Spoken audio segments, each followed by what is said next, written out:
Assalamualaikum warahmatullahi wabarakatuh. Perkenalkan, nama saya Dea Martika, NIM 234040152, Prodi Keperawatan tingkat 1B, Poltekkes Kemenkes Pangkal Pinang. Baik, di video ini saya akan menjelaskan bentuk kesediaan obat, indikasi, kontraindikasi, efek samping, dan dosis. Mata kuliah farmakologi yang diampu oleh dosen Ibu Ana. Sediaan obat omeprazol.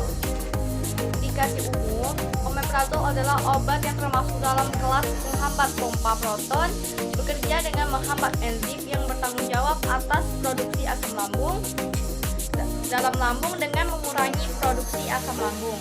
Omeprazol membantu mengatasi kondisi medis yang disebabkan oleh kelebihan asam lambung.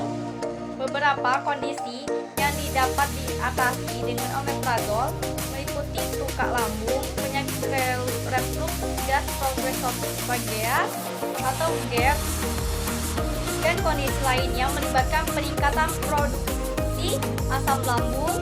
Gejala yang dapat diatasi oleh obat ini termasuk nyeri ulu hati, mules, asam iritasi lambung yang disebabkan oleh asam lambung yang berlebihan. Penting untuk menggunakan omeprazol sesuai dengan rekomendasi dokter dan mengikuti petunjuk dosis yang telah ditentukan. Selain itu, pemahaman terhadap potensi efek samping dapat interaksi obat dengan suplemen atau obat lain yang sedang dikonsumsi juga penting untuk diperhatikan. Lalu kontraindikasi pada obat omeprazol yaitu kondisi atau faktor yang menunjukkan bahwa menggunakan suatu obat tidak aman atau tidak dianjurkan bagi individu dengan kondisi tertentu. Berikut ada beberapa kontraindikasi umum untuk penggunaan obat omeprazol. Yang pertama itu alergi atau hipersensitivitas terhadap omeprazol atau komponen obat lainnya. Selanjutnya yang kedua itu pengguna bersamaan dengan obat-obat tertentu seperti nelfinavir atau atazanavir karena dapat meningkatkan risiko efek samping atau menurunkan efektivitas pengobatan. Lalu yang ketiga, riwayat penyakit hati yang parah karena omeprazol dapat mempengaruhi fungsi hati. Pengguna jangka panjang atau dosis tinggi omeprazol yang dapat meningkatkan risiko efek samping serius seperti fraktur tulang, infeksi usus, dan defisiensi nutrisi. Lalu yang terakhir yang kelima itu kehamilan dan menyusui. Karena keamanan penggunaan omeprazol selama kehamilan dan menyusui belum sepenuhnya terbukti.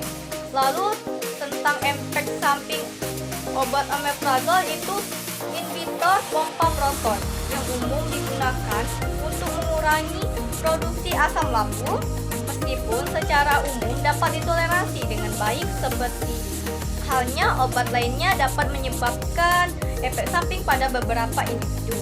Efek samping umum omeprazol dapat meliputi yang pertama masalah sistem pencernaan yang terdapat dalam beberapa penyakit itu yang menjadi mual, muntah, diare, konstipasi. Itu gejala-gejala yang terdapat dalam masalah sistem pernapasan. Lalu yang kedua, efek pada sistem saraf. Terdapat pada sakit kepala, pusing. Lalu untuk yang ketiga, efek pada sistem muskuloskeletal, nyeri punggung. Lalu yang keempat itu masalah pada sistem pernapasan, infeksi pada saluran pernapasan. Yang kelima itu efek samping lainnya yang mungkin terjadi ruam, gatal-gatal, pembekakan wajah, bibir, atau lidah. Penting untuk dicatat, efek samping serius jangan terjadi tetapi dapat terjadi, termasuk reaksi alergi parah, masalah ginjal, dan patah tulang.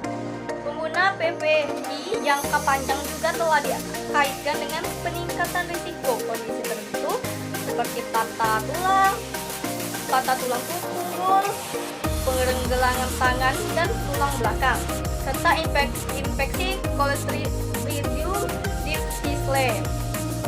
Jika Anda mengalami efek samping yang tidak biasa atau parah, penting untuk segera menghubungi penyediaan layanan kesehatan Anda. Mereka dapat memberikan saran yang dipersonalisasi berdasarkan riwayat medis. Anda dapat membantu mengelola masalah potensial. Penting untuk tidak menghentikan atau mengubah dosis obat tanpa berkonsultasi dengan profesional kesehatan lainnya.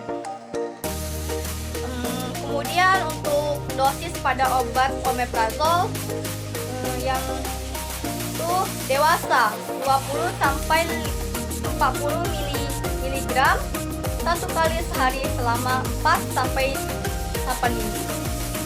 Dosis pemeliharaan 10 mg satu kali sehari jika perlu.